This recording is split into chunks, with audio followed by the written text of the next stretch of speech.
Nueva jornada de violencia azota a Michoacán tras reportarse balaceras en Pátzcuaro y ataques al transporte público en Uruapan.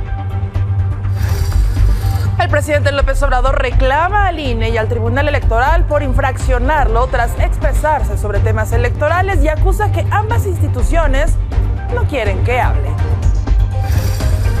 La Secretaría de Salud vigila a 12 municipios del país por casos de lepra y registra 300 casos con tratamiento en México. Y en los deportes, el Mundial Femenil de Australia y Nueva Zelanda ha sido todo un éxito. Aquí le compartiremos los números.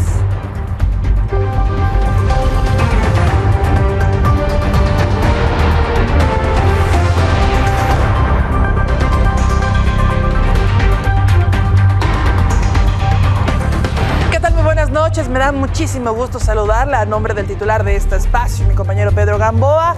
Lo invito para que se quede los próximos minutos y se mantenga bien informado este martes 1 de agosto. Y arrancamos justo con información de seguridad, porque en Michoacán, se lo mencionábamos, se reportaron balaceras en Pátzcuaro, así como nuevos ataques en el transporte público de Uruapan, pero todos los detalles los tienes tú, César Cabrera. Adelante, cuéntanos.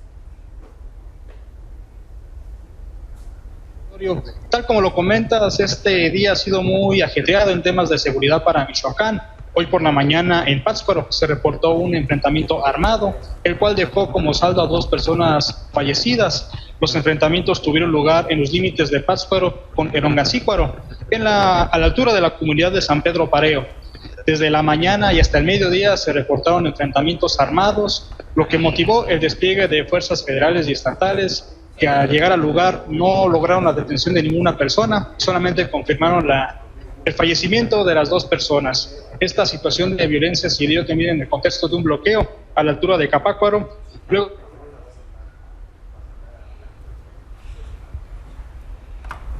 Estamos teniendo problemas con la comunicación, pero hemos visto también las imágenes de lo que ha ocurrido en Michoacán en los últimos días. A esto se suma justamente estos 2 eventos. Ya lo veíamos también, las autoridades han empezado a investigar estos hechos. Mi querido César, ¿te escuchamos? No, tenemos problemas con la comunicación. Si recuperamos la comunicación, regresaríamos con él. Sin embargo, vamos a continuar porque ahora nos dirigimos hasta Hidalgo, porque en el municipio de Zacuitlipán, pobladores quemaron una patrulla justo enfrente de la presidencia municipal, y todo esto luego de denunciar varios abusos policíacos. Pues el 25 de julio fue detenido el señor Estanislao, de 60 años de edad, por una presunta falta administrativa.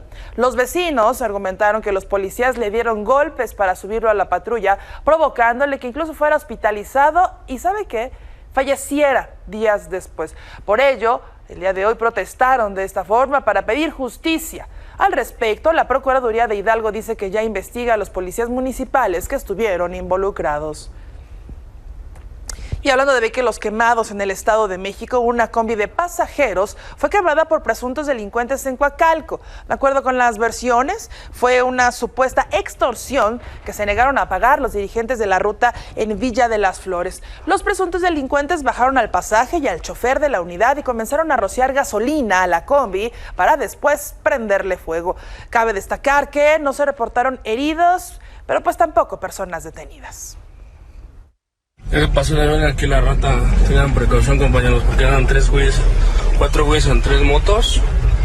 Se pasaron de verga con este compita, le quemaron su camioneta. En Puebla se registró un nuevo caso de maltrato animal en el municipio de Coatlancingo. Un conductor arrolló a 3 perros que estaban en la banqueta y luego se escapó del lugar. Este hecho no se lo esperaba este sujeto. Quedó grabado por las cámaras de seguridad, donde incluso se observa cómo una camioneta tipo Lobo invade la acera y embiste a estos perritos. 2 de ellos quedaron tendidos en el suelo, mientras que un tercero logró huir. El conductor no se detuvo para auxiliarnos ni para asumir su responsabilidad, pero en redes sociales ya lo identificaron como César Tolamá, ex estudiante del Instituto Tecnológico de Puebla, por lo que pidieron que se haga justicia en este caso. Hablando de maltrato animal en Sonora, el sujeto acusado de matar a la perrita Macha en el municipio de Magdalena de Quino fue vinculado a proceso y puesto en prisión preventiva por el delito de maltrato contra animales. La Fiscalía del Estado confirmó que Iván N., también conocido como el Mirinda, provocó la muerte de la perrita el 27 de julio, pues por un reclamo entre vecinos se introdujo a un domicilio cercano al suyo y con una pala golpeó en el cráneo a esta perrita, a Macha. ¿Se acuerda que últimamente hemos hablado de la violencia que se ha vivido y se ha registrado en Chiapas? Bueno, pues el día de hoy el presidente López Obrador dijo que la disputa entre cárteles por el control del territorio es la que ha generado este incremento de violencia en el estado. Explicó que la quema de los vehículos registrada el día de ayer en una carretera de la frontera se debió justo al ingreso de un nuevo grupo delictivo en la región. Lo cierto es que minimizó al señalarlo que Chiapas tiene una tasa muy baja de homicidios a comparación de otras entidades. Esa es la información. Pero sí hubieron ayer 7 homicidios en Chiapas, no precisamente en esa zona, en otra. Y en general no sucedía esto. Es hasta ayer que hay estos 7 homicidios, porque Chiapas tiene muy pocos homicidios. Es de los estados con menos homicidios. Oiga, regresamos al tema de Michoacán. Es importante destacar lo que ha ocurrido en la entidad. Ya enlazamos de nueva cuenta contigo, mi querido César. Adelante, continúa con tu reporte.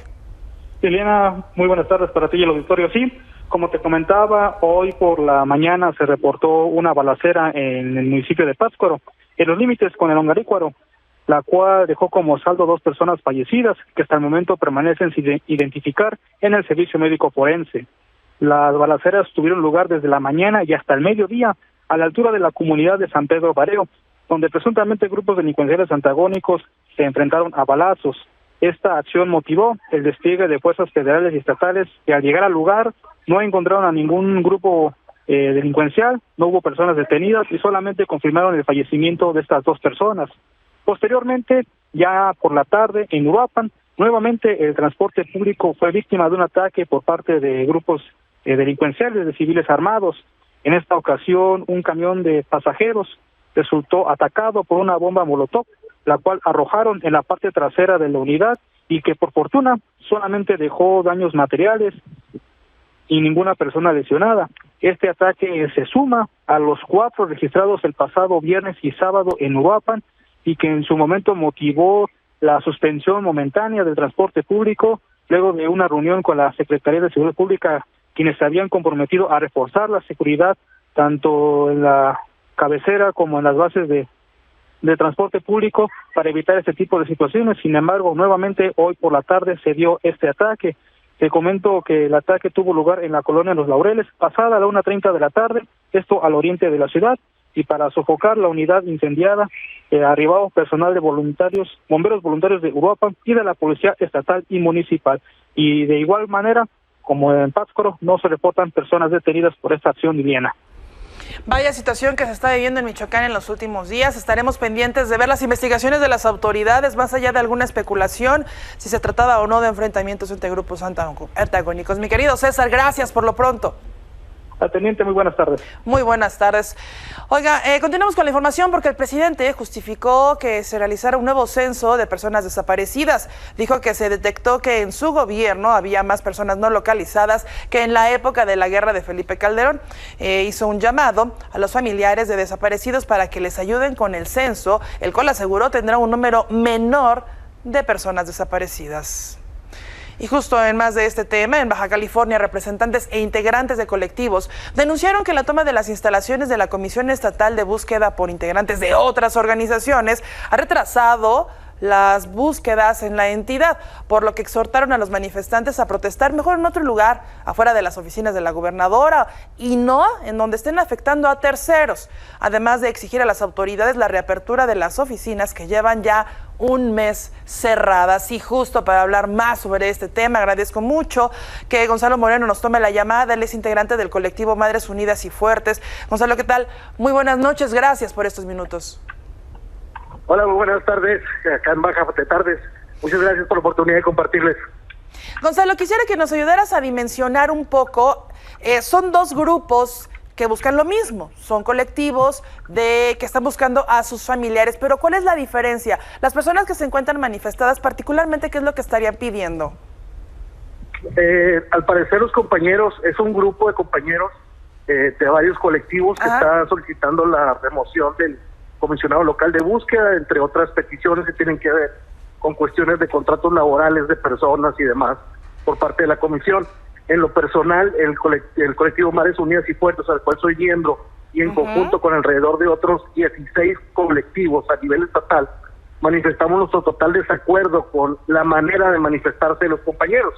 Respetamos el posicionamiento de la manifestación, sin embargo, estamos en total oposición a que se secuestre equipo tecnológico y de motor para poder realizar las búsquedas. Ya se han visto búsquedas afectadas en la zona costa, en el caso de Mexicali, en la fosa de Miguel Alemán, estamos enfrentando 50 grados de temperatura centígrados de temperatura ambiente, cuando se tiene equipo especialmente diseñado y adquirido para este tipo de búsquedas y optimizar los tiempos. Entonces nos parece algo pues irrisorio que eso esté sucediendo y pues que no haya nadie que se atreva a dar el golpe bajo la mesa y ponga un orden en esa situación. Y preguntaba un poco qué era lo que buscaban, porque me llamaba la atención que ustedes, pues de alguna manera no sumaran esfuerzos, ya que al final la intención es la misma, buscar a sus familiares. Y nada más para que quede claro lo que tú me has dicho, no están a lo mejor ni en contra ni en favor de lo que ellos piden. Lo que están ustedes buscando es que cambien de lugar su manifestación y abran las puertas y se logre acceder a los recursos que se tiene para las búsquedas. ¿Hace cuánto tiempo que llevan ya sin estar saliendo? Son aproximadamente 2 semanas que se tiene ya tomada la extensión de la Comisión Local de Búsqueda en el municipio de Tijuana. En la mañana tuvimos una reunión ahí en el municipio de Tijuana, precisamente una manifestación de nosotros en el Palacio de Gobierno ahí en Tijuana, donde manifestábamos nuestro total desacuerdo con que se esté secuestrado equipo tecnológico y de trabajo para las búsquedas y que esto esté afectando búsquedas tanto en vida como de campo en los municipios de Tijuana, Ensenada, Rosarito, y en el caso de Mexicali pues tengamos que estar trabajando con altas temperaturas, sufriendo golpes de calor y demás problemas propios de la temperatura de Mexicali, mientras que hay equipo especialmente adquirido para estas búsquedas. Entonces eso es lo que estamos pidiendo, que alguien ya ponga orden en esto, se libere el equipo y si quieren seguir tomando instalaciones pues adelante, ¿no? Pero la manifestación respecto al tema del comisionado, nosotros les comentamos y los exhortamos a que si hay pruebas que den razón a sus reclamos sobre el mal manejo del recurso, pues está la Secretaría de Honestidad, está la Fiscalía General del Estado, que procedan de acuerdo a derecho y no afecta a terceros. Y de casualidad yo sé que es un tema que no compete a ti porque no eres de los que están manifestándose, pero ¿sabes si ya se hicieron respectivamente estas denuncias en forma dentro de una fiscalía?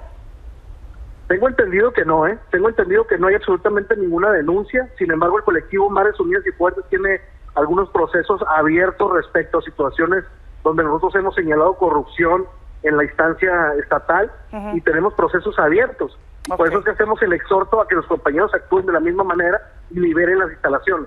Oiga, y los más perjudicados no serán ambos grupos, porque las autoridades pueden estar bien tranquilas, sentadas, viendo cómo están dividiendo a los familiares de personas que están buscando a sus seres queridos. ¿Para ellos divide y vencerás? De hecho, uno de nuestros llamados fue a que se respete el Estado de Derecho, que se respete el derecho de los terceros y de las víctimas que estamos en búsqueda, que nosotros no hemos parado con los alcances y con el material que tenemos, hemos seguido buscando. Sin embargo, en el caso de Tijuana sí ha habido obstrucción directa por cuestiones muy propias, se han detenido denuncias de desaparición forzada ante la Comisión Local de Búsqueda de Tijuana. Hablábamos en la mañana de 7 casos nuevos de Tijuana que no se han llevado el proceso debido en la Comisión Local de Búsqueda o esta toma de instalaciones. Entonces reiteramos el llamado a los compañeros a liberar la institución y que se manifiesten pues en otro lugar, ¿no? Donde no afecten a los ciudadanos. ¿Y ha habido alguna respuesta, ya sea por parte de los del colectivo o de las mismas autoridades? O sea, ¿alguien ha dicho, sí es cierto, voy a hacer algo? No, hasta el momento no. De hecho, mañana tenemos búsqueda en Miguel Alemán, que es la zona ahorita más candente de Mexicali en el tema de desaparecidos. Y de no estar la maquinaria ya acordada con el secretario general de gobierno, pues los colectivos tomaremos acciones muy puntuales para recuperar este equipo y llevarlo a campo, que es donde debe estar. ¿Cómo qué acciones? ¿Ya lo veríamos mañana? Sí, seguramente en el transcurso de mañana pasado tendrán noticias acerca de nosotros. Si la autoridad no toma el mando ya en la situación, nosotros tendremos que actuar porque se ocupa ese equipo ya fuera de la Comisión Local de Búsqueda. O sea, digamos, de alguna manera tomarlo casi por la fuerza. Pues sería actuar conforme a derecho, tratar de negociar con los compañeros y que nos permitan sacar el equipo. No es trabajo de los colectivos, como no es trabajo buscar, es por eso que hoy hicimos el llamado a la autoridad para tomar cartas en el asunto. Gonzalo, yo te agradezco muchísimo estos minutos y de verdad, ojalá que puedan unir fuerzas para seguir buscando a sus familiares, que es el tema principal, por desgracia, que es el común denominador de ambos colectivos y que esto no los divida y que al final del cuenta los beneficiados sean las autoridades. Gonzalo, estaremos pendientes, sin duda alguna, vamos a ver mañana qué es lo que ocurre y si no, hasta pasado mañana, como tú bien lo mencionabas. Por lo pronto te lo agradezco, que pases buena noche. Al contrario, muchísimas gracias, buenas noches. Muy buenas noches. Continuamos con la información porque nuevamente se registró un caso de acoso sexual por parte de un conductor de Uber aquí en la Ciudad de México. Mi compañera Mitzi Alejandra Zárate habló con la víctima y nos cuenta la historia. El pasado lunes, Maribel fue víctima de acoso sexual por parte del conductor de Uber que aparece registrado como José David, quien luego de cambiar la ruta del viaje comenzó a masturbarse mirándola por el retrovisor. Justamente en la avenida principal de Revolución, ya para tomar Mixcoac, él tenía que salirse y no le importó, se siguió. Yo venía atrás del conductor, pero noto que el carro se empieza a mover y dije, ¿qué está pasando? Por la ventana de mi lado izquierdo se ve la mano del sujeto tocándose, y venía acomodando el retrovisor. Aunque las aplicaciones de servicio de transporte particular solicitan una carta de antecedentes no penales como parte de su protocolo para dar de alta a los conductores, esto no ha sido suficiente para garantizar la seguridad de las usuarias, pues Maribel fue víctima de un depredador sexual que lleva 4 años operando y cumplía con todos los requisitos. Yo venía atrás de él, yo no sabía si me iba a dejar bajar, yo no sabía si se iba a seguir, o sea, no sabía nada. Es el miedo que más he tenido, yo creo que en lo que va de mi vida. El sujeto, cuyas placas de vehículo son PE9474, ya fue reportado ante la empresa y se inició una denuncia en su contra por este delito. Que de inicio se iba a bloquear a esta persona y que a mí ya no me iba a tocar otro suceso ni a nadie más. Ahora, Maribel, que confiaba en las aplicaciones para garantizar su integridad, se siente más segura en transporte público. Y miren que en el transporte público uno pasa de todo. Además de una sanción para José David por parte de las autoridades, pide que otras plataformas estén atentas para no darlo de alta e implementen estrategias que impidan incorporar conductores como él. Con imágenes de Adriana Arreola, Mitzi Alejandra Zárate, Ciudad de México. Oigan, otras cosas, cheque usted lo que dijo este día la directora del Instituto Nacional de las Mujeres, Nadine Gazmán, pidió a sus congéneres, pidió a todas las mujeres, pues que aguanten vara, si van a participar en la política y no anden de víctimas y no pues a banalizar la presentación de denuncias por violencia política de género, en razón de género, al participar esto en un encuentro sobre materia convocado por el Tribunal Electoral. Dijo que así como los compañeros, las mujeres tienen que resistir y saber diferenciar la política de la violencia política. Pero hay una parte de la política que no es violencia, que es que la política, híjole, y me están grabando, es pinche, y pues así es, ¿no? Y hagamos esa división para no banalizar, no victimizarnos y fortalecernos. Y de veras dejar los casos de violencia a lo que son violencia. Porque hay que entrarle a la política, porque hay que hacer bien el trabajo, porque hay que aguantar a veces vara, igual que aguantan los compañeros. En otras cosas, sobre el tema de los procesos internos, el presidente López Obrador reclamó al INE y al Tribunal Electoral pues que lo andan infraccionando mucho. Y esto por expresarse sobre ciertos temas, y dijo que ambas instituciones pues ya no quieren que hable, por lo que pidió a los asistentes a la conferencia de mañanera mejor ya no preguntarle sobre temas relacionados a las elecciones. Sobre los aspirantes justo del Frente Amplio, Jorge Luis Preciado afirmó que fue el primero en completar las 150,000 firmas de apoyo en la página, pero acusó que el comité organizador pues no les quiere dar el certificado que lo acredita para avanzar ya a la siguiente fase. Detalló que de acuerdo a sus números tiene 300,000 apoyos e indicó que desde el pasado 24 de julio logró el objetivo. Y que ante la falta de este certificado ya acudió con un notario público que le dio fe legal de ser el primero en completar las 150,000 firmas. Yo le quiero pedir a la empresa que ya se deje de cosas, que permita que todos los candidatos sepan cuántas firmas llevan y que obviamente ya dejen de estar manipulando el sistema, porque de lo contrario van a echar a perder el proceso. Soy el primero en completarla, soy el primero en demostrarlo con fe notarial, soy el primero que tiene 2 videos, uno del día que las completé y uno del día de ayer, en el que les puedo demostrar que yo ya cumplí con ese requisito. Así. Sobre este tema ya se pronunciaron otros de los aspirantes presidenciales del Frente Amplio. Uno de ellos fue Santiago Krill, quien afirmó que no dirá cuántas firmas ha recibido, pues se les pidió no darlas a conocer. Mientras que Enrique de la Madrid dijo que no se va a adelantar para dar a conocer sus resultados, pues eso lo hace el comité técnico, no él.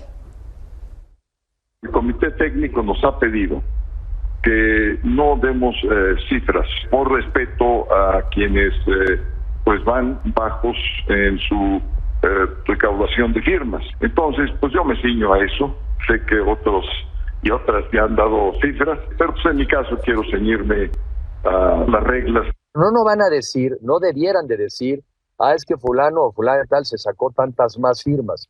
La teoría es, ¿las alcanzó o no las alcanzó? El que las alcanza, entonces pasa a esta siguiente etapa, y el que no las alcanza, como dirá Perogrullo, pues no. Bueno, eso pasa en la oposición. Ahora, ¿qué le parece si vemos lo que hicieron los aspirantes presidenciales de Morena y aliados en este día, el 44 de las giras por el país? Carlos Vega nos cuenta.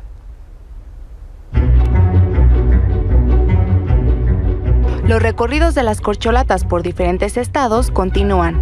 En el día 44, algunos de los aspirantes morenistas acusaron nuevamente piso disparejo en la contienda. En Acapulco, Guerrero, Ricardo Monreal acusó que en esa entidad hay personas a las que no se les permite acudir a sus eventos, ya que la gobernadora Evelyn Salgado y algunos alcaldes ya escogieron a su corcholata. Aquí en Guerrero, la gobernadora está en un lugar con sus preferencias, la alcaldesa de este lugar de Acapulco con otra opción y muy abierta, confrontada con la gobernadora. No es una buena mezcla, es un cóctel peligroso. Desde Manzanillo, Colima, Manuel Velasco destacó que arrancó de cero sus recorridos, a diferencia de otros aspirantes. Tuvimos poco tiempo, a diferencia de otros que ya llevaban muchos años en una campaña permanente de posicionamiento. Sin embargo, a lo largo de los procesos que he tenido la oportunidad de participar, todos hemos podido salir adelante. Por su parte, Adán Augusto López estuvo en Tapachula y Tuxtla Gutiérrez, Chiapas, donde insistió en que los recursos que rechazó para sus recorridos sean utilizados para beneficiar a diferentes sectores. El partido puso a nuestra disposición 5 millones de pesos para viáticos, pero yo no los acepté y he pedido que ese dinero se utilice en la remodelación, ampliación, construcción, reconstrucción y equipamiento de 2 centros de salud. Mientras el ex canciller Marcelo Ebrard se comprometió en San Luis Potosí a tratar el problema de la escasez de agua que hoy sufre el estado. Evidentemente lo primero que hay que hacer es que tengas agua, porque la base de la salud es el agua. Por eso lo quise tratar el día de hoy en este recorrido. Lo que acaban ustedes de escuchar es una solución. Son medidas para resolverlo, tiene solución. Pero tenemos que trabajar juntas. En la capital del país, Claudia Sheinbaum visitó Xochimilco, donde aprovechó para criticar la administración de su antecesor, Miguel Ángel Mancera.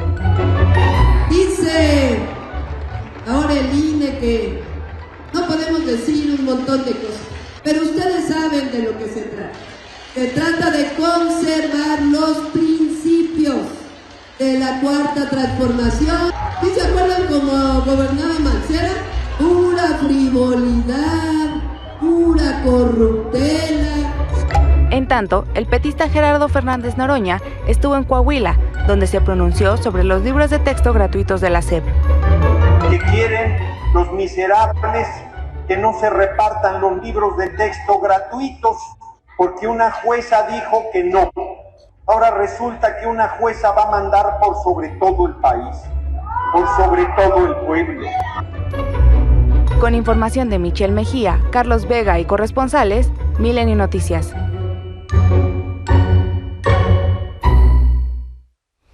Oigan, otras cosas, la verdad es que sigue la polémica por los libros de texto gratuito.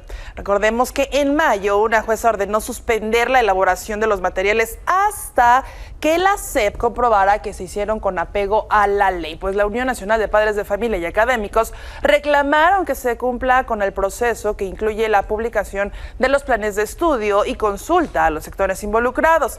La SEP interpuso hace ya un mes un recurso de queja para impugnar este fallo, aunque no ha recibido sentencia. Sobre este tema, el presidente López Obrador aseguró que no hay nada que impida su distribución. Desestimó los amparos que han presentado en contra de los libros y dejó en claro que para regresar a clases todos los estudiantes tendrán sus materiales de trabajo. Dijo que el planteamiento de los amparos es que no se pueden entregar los libros a los estudiantes debido a que no se han presentado los nuevos planes de estudio, pero aseguró que su gobierno va a cumplir con este trámite.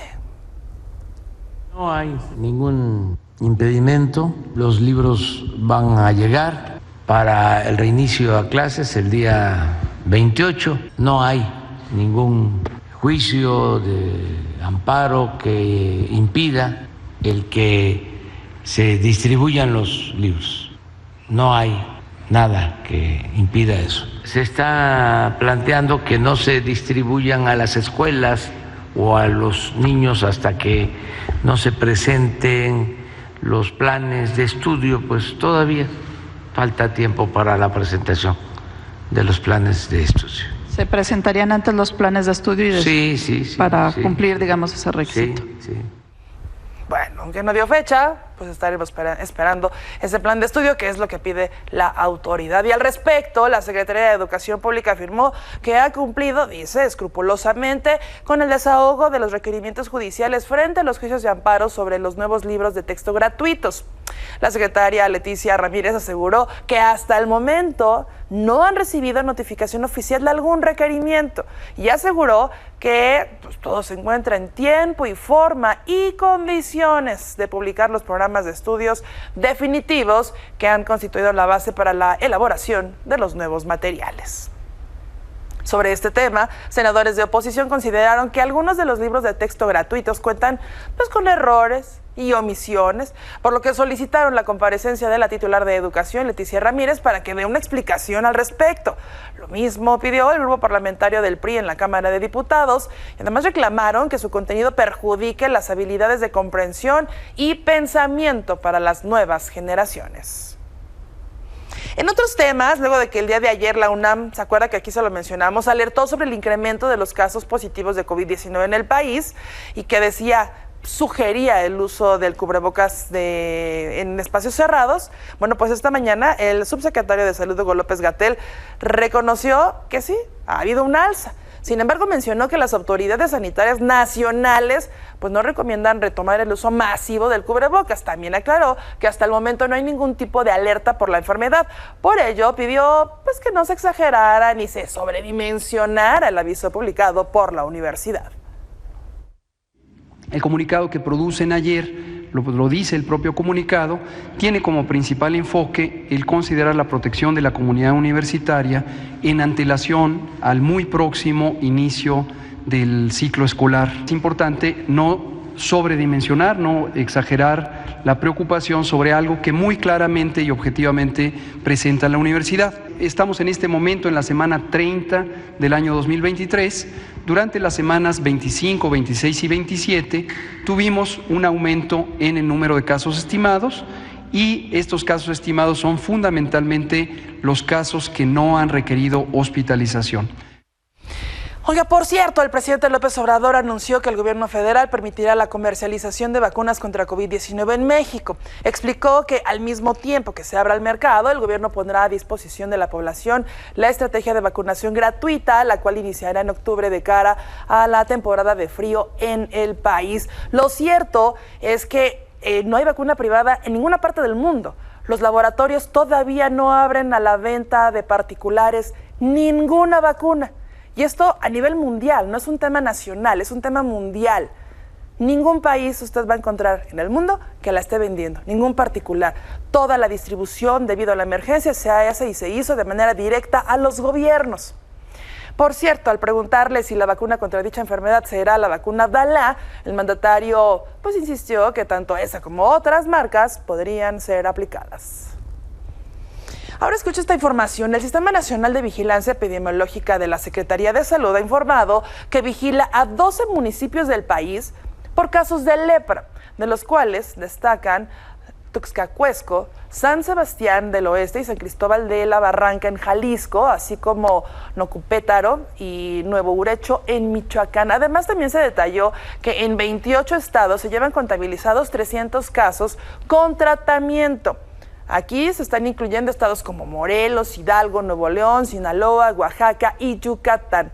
Cabe señalar que la lepra es una enfermedad crónica que afecta a la piel y los nervios periféricos, dañando principalmente pues la invernación de ojos y manos. Para hablar un poquito más sobre este tema, algo que la verdad ha sido muy estereotipado, saludo mucho a Javier Tello. Él es médico cirujano y analista en políticas de salud. Javier, ¿qué tal, doctor? Muy buenas noches, gracias por estos minutos. Buenas noches, qué gusto. Quisiera hablar un poquito sobre la lepra, porque se da este aviso de la atención y mucha gente empezó a decir, ay no, pensaban que ya había desaparecido, que ya no existía, y esas imágenes bíblicas yo creo que regresaron para muchos, pero es otra cosa completamente diferente a la actualidad, doctor. Bueno, primero déjame darte un poquito de contexto. Hay una cuestión muy interesante, ¿no?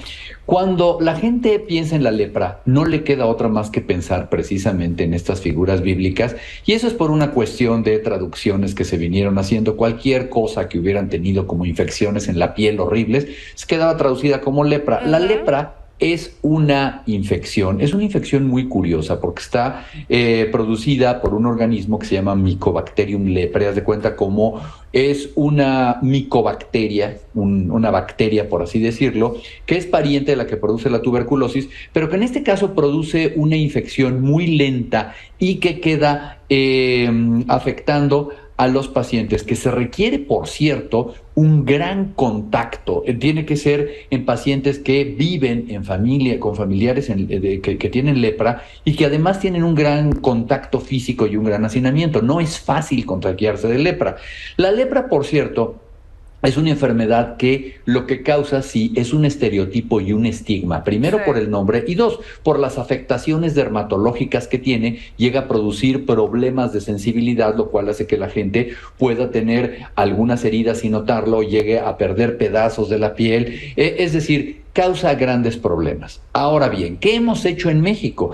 En México durante mucho tiempo, pues la gente, y hasta la bien entrada la segunda mitad del siglo pasado, no había un tratamiento consistente para la lepra, y cuando fueron avanzando los descubrimientos científicos en el tratamiento de esta micobacteria, se vio que se requería de dos cosas. Uno, medicamentos muy avanzados en terapias que hoy están perfectamente bien establecidas y que incluso, como lo dice este mismo boletín epidemiológico, la Organización Mundial de la Salud distribuye en las zonas del mundo donde son endémicas de lepra o donde todavía hay grandes brotes de lepra.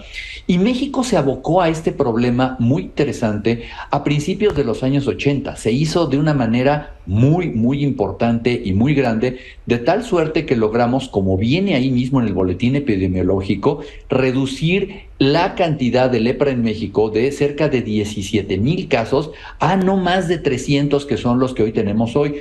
Seguramente, y podemos decir que más del 90 y tantos % de ellos perfectamente detectados y bajo tratamientos. Y aquí es donde está el detalle. A ver. ¿Cuándo es cuando no falla un tratamiento de lepra? Cuando se toma incompleto o cuando se abandona. Y curiosamente, digo, Es muy controversial esto, pero las campañas que se llevaron a cabo en los años 80 consistían en prácticamente ir a casa de los pacientes con brigadas para el cuidado de lepra a darles y ver que se tomaran los medicamentos. Entonces, lo que dice este boletín epidemiológico es que deben de reforzarse con estos pacientes que están identificados en estos estados de la República, en estos cerca de 17 o 12 municipios que mencionaban, en donde lo que hay que hacer es reforzar estas medidas para que los pacientes no abandonen el tratamiento que se les está dando, sino estos pacientes, si viven con otros familiares y no se tiene el seguimiento adecuado, vamos a seguir teniendo casos de lepra cuando realmente ya es muy poca la prevalencia que tenemos. Es solo cuestión de dar este empujón para lograr erradicarla. El tratamiento, usted mencionaba, es diferente. Hace muchísimos años incluso se hizo un leprosario, un leprosario aquí por la ciudad, el de Soquiapan, en donde se juntaba toda esta comunidad pues expulsada de sus propias familias en algunos casos, o incluso, como usted dice, toda la familia se iba ahí a vivir a esta mini ciudad de la lepra. Al día de hoy los tratamientos son muy diferentes y, como lo menciona usted, este estigma que había. Visualmente, ¿cómo se puede imaginar hoy la gente qué es la lepra en las personas?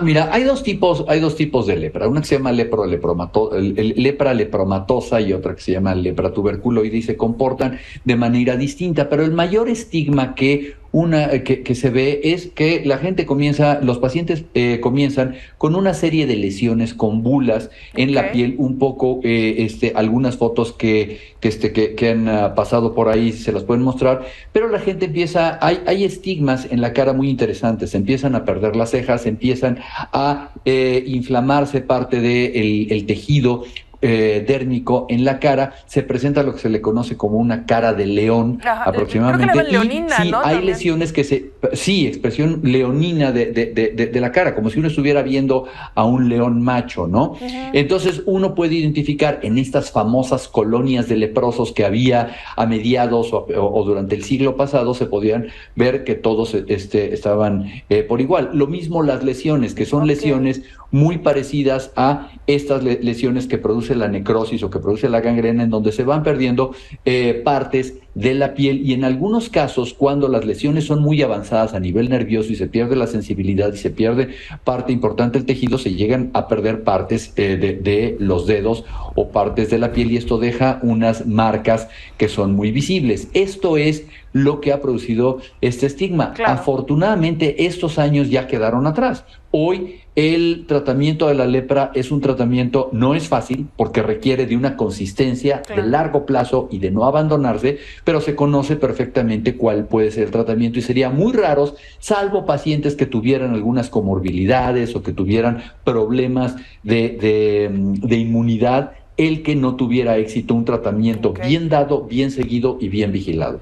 Doctor, pues la verdad es que no hay nada mejor que la información para dejar a un lado la ignorancia y los estereotipos.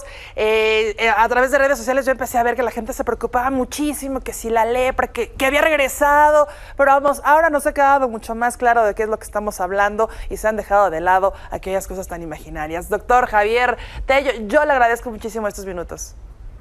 A tus órdenes, que estén muy bien, cuídense. Muchísimas gracias. Y por cierto, muchas gracias. Déjenle recomiendo El Último Leprosario, un documento fotográfico excepcional sobre lo que es el último leprosario en nuestro país. El fotógrafo Arturo Bermúdez fue el encargado de retratarlo. En otras cosas, déjenle cuento, el día de hoy una jueza federal frenó de manera temporal el proceso de cancelación de 35 normas oficiales mexicanas en materia justo de salud, mismas que dio a conocer el gobierno federal el 1 de junio. De acuerdo con registros judiciales, el amparo fue presentado el 12 de julio por la dentista Yasmín Salgado y un día después se admitió a trámite.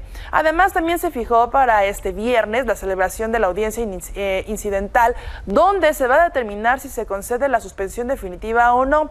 Entre las 35 normas que se pretendían frenar destacan la prevención, detención, diagnóstico y tratamiento de cáncer cérvico-uterino, la prevención del cáncer de mama y el fomento y protección a la lactancia materna.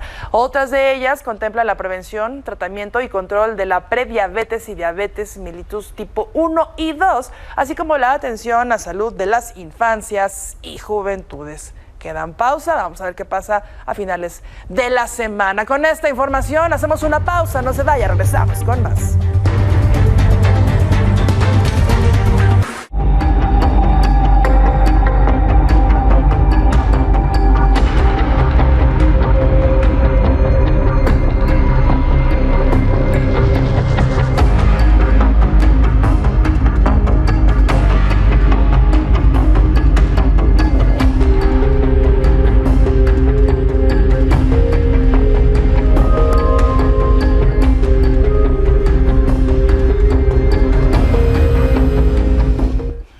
Parte de lo que ocurrió el día de ayer en San Luis Potosí, donde un menor de 15 años de edad, empleado de una cadena de Subway, fue golpeado por un cliente luego de que este joven simplemente le pidió que esperara su turno para poder ser atendida. La escena fue captada por una cámara de seguridad del establecimiento ubicada en la avenida Rutilio Torres, donde se observa al sujeto realizar esta agresión durante casi un minuto, pese a que el joven trató de cubrirse y una empleada quiso medianamente ahí como intervenir en este ataque. Tras darse a conocer estas imágenes, usuarios de redes sociales lograron dar con el perfil de Facebook del presunto agresor, quien posiblemente responde al nombre de Fernando Medina, y que aparte, además eso es evidente, o sea, se ve que sabe golpear a este hombre, porque practica artes marciales mixtas. Además se difundió otro video en donde se observa al mismo sujeto golpeando de manera brutal a una persona en medio de la calle. Vamos, pues tiene problemas el señor de autocontrol, sin duda alguna, pero ya es un delito esto, sin duda. Al respecto, la Fiscalía General de San Luis Potosí ha informado que ya inició una investigación para dar con el paradero del agresor, que buscará la reparación del daño también y garantías de seguridad para la víctima. Mientras tanto, el vocero de Seguridad del Estado, Miguel Gallegos, detalló que el joven resultó con fracturas de nariz y pómulo, así como inflamación cerebral. Sin embargo, aclaró que se encuentra estable y se le va a continuar dando seguimiento médico. Ojalá, de verdad, ojalá que se encuentre pronto bien. Mientras tanto, la empresa Subway informó que tras conocer este caso, tomaron acción inmediata para que la víctima reciba atención médica adecuada. Y también destacaron que se encuentra brindando el apoyo y asistencia para ayudar a su evolución y recuperación. También mencionó que mantiene contacto con las autoridades locales para cooperar durante todo el proceso de investigación. Este caso, por desgracia, se suma a otros miles de maltrato infantil en nuestro país. Insisto, recordemos que este joven tenía 15 años. 15 años, estaba trabajando con este permiso que se tiene y fue maltratado buscando definitivamente la superioridad de este tipo. De acuerdo con Save the Children, durante el 2022 se reportaron casi 30,000 delitos en contra de las infancias en nuestro país. 6 de cada 10 menores de 1 y 14 años han experimentado algún tipo de violencia, como gritos, golpes y humillaciones. Además de otras violaciones a sus derechos, es el trabajo infantil, que en los últimos 5 años ha afectado a 3.3 millones de niñas, niños y adolescentes al tener que realizar actividades peligrosas y prohibidas por la ley o que no cuentan con la edad mínima para laborar. Este no era el caso. Sin embargo, pues sí se convirtió en un trabajo de riesgo. Insisto, el joven simplemente le pidió que esperara su turno para ser atendido y este tipejo entró hasta la cocina para golpearlo. No puede quedar impune este caso. En otras cosas, déjale cuento que en Cancún, Quintana Roo, la Fiscalía del Estado emitió fichas de búsqueda con el protocolo ALBA y la alerta AMBER. ¿Para qué? Para localizar a 4 adolescentes que lograron escapar de la casa de asistencia temporal perteneciente al DIF Benito Juárez. Se trata de Fridi Nayeli de Regil, de 15 años, Kire Montes de la Cruz, de 13 años, así como Alexander Mendoza, de 17 años, y Diego Gómez, de 13 años. Además, de acuerdo con los reportes, los colaboradores del centro reportaron la ausencia de los menores de edad el 30 de julio y se señala que pudieron haber escalado la banda perimetral de la institución para poder escapar. Siguiendo en Quintana Roo, el 14 de julio, los padres de la menor Alison N., de 16 años de edad, denunciaron su desaparición en Cancún. El día de hoy, el fiscal del Estado, Raciel López, informó que el caso fue resuelto como un autosecuestro. Según el funcionario, la joven pretendía obtener una suma importante de dinero de sus padres, por lo que fue puesta bajo custodia de la Fiscalía mientras se determina su situación legal. Básicamente hizo un autosecuestro, quería dinero, se autosecuestró para que sus papás pagaran. La investigación correspondiente se rescató a esta menor y se detuvieron a 3 personas y que al final estábamos Investigando, se llegó a la conclusión que se trató de un autosecuestro, una cantidad de dinero a los papás de Alison, pero ya se esclareció este hecho. Oigan, otros temas, Roy puso en alto el nombre de nuestro país, ya que ganó el Campeonato Mundial de Cálculo Mental celebrado en Malasia, donde pues compitió con otros menores de edad de más de 40 países. Vaya, una historia bastante amable. La historia es de Guadalupe Trejo. Hola, soy Roy. Estoy en Singapur, rumbo a Malasia. Muchas gracias por su apoyo. Esto va por México y va por Hidalgo. Un saludo a los Tuzos del Pachuca. Así se despidió Roy, una estudiante de 9 años de la primaria pública Carlos Rovirosa de Pachuca, Hidalgo, 5 días antes de representar a México en el Campeonato Internacional de Cálculo Mental Aloha Mental Arithmetic en Malasia, y regresó como campeón. Hola, muchas gracias a los que me apoyaron para llegar a Malasia. Ahora estoy aquí en Malasia y no les queda mal. Muchas gracias por su apoyo. Roy superó a estudiantes de más de 40 países, pero su mayor reto fue conseguir los recursos suficientes para poder pagar su traslado. Así que él y su familia organizaron rifas, vendieron chocolates y fueron apoyados hasta con cabalgatas. La charrería no se queda atrás. Mortal Motivo se le va a apoyar con 2 cabalgatas y créanme que me enorgullezco estar aquí. Este domingo todo el esfuerzo tuvo su recompensa cuando Roy resolvió 70 operaciones aritméticas en menos de 5 minutos, superando a potencias como China, Estados Unidos y Canadá. A la competencia acudieron 70 alumnos mexicanos que compitieron contra más de 700 niños. Desde Hidalgo para Milenio Noticias, Guadalupe Trejo.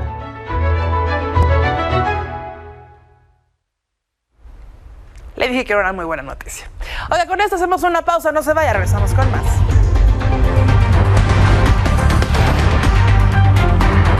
En temas internacionales, le comento que la calificadora Fitch bajó la nota crediticia de largo plazo de Estados Unidos.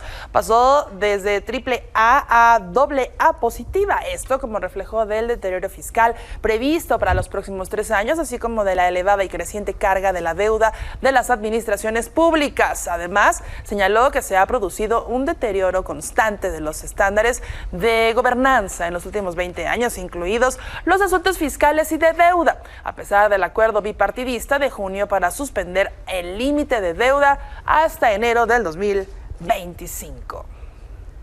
En Francia, le voy a presentar unas imágenes impactantes. La joyería Piaget, situada en el corazón de París, fue asaltada a plena luz del día por 3 sujetos que huyeron con un botín estimado entre los 10 y 15 millones de euros. Estamos hablando de alrededor de 277.613.000 pesos mexicanos. ¿Se imagina? Según los primeros elementos de la investigación, este asalto fue realizado por 3 personas. Tuvo lugar alrededor de la 1 de la tarde y al menos uno de los delincuentes llevaba un arma. La banda logró huir con este botín millonario y ninguna persona resultó herida durante el robo, según fuentes policíacas.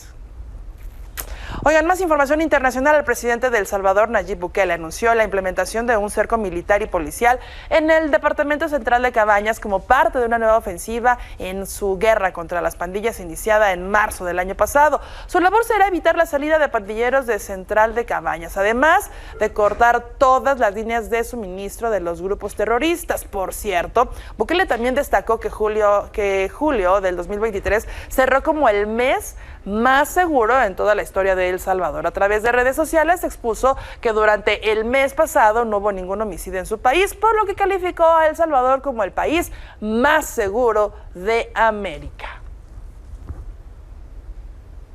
Tiempo de hacer una pausa, no se vaya, regresamos con más.